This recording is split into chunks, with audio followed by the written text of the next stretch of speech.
The second time you lost yourself, you were in the tuck shop, but you were no longer a child, no longer scraping coins together for a crunchy bar or stealing chewits from a friend.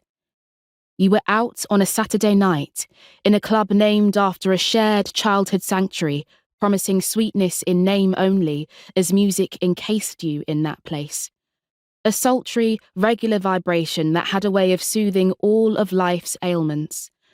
Blue lights lit up the dance floor, and the gimmick of the club meant an assortment of penny sweets in bowls scattered across the gleaming limestone bar.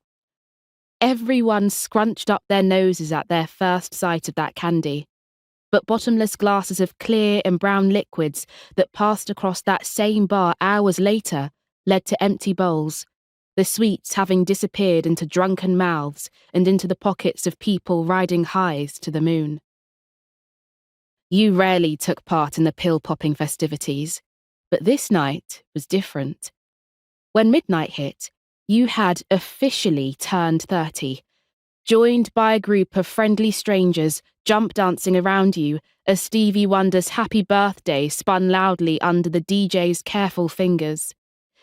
You had danced for what felt like hours, feeling elated and a little tipsy from the pearl you had placed under your now tingling tongue, though it had long since dissolved.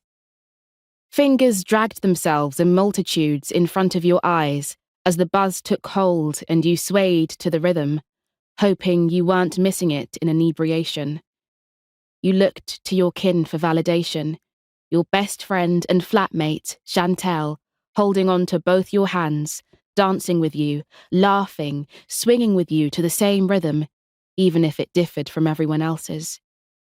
She really was a ride or die, you remember thinking, or some approximation of that thought as the drug slipped into phase 2, and suddenly, all you could think about was the sensation of fingertips against each other and on skin.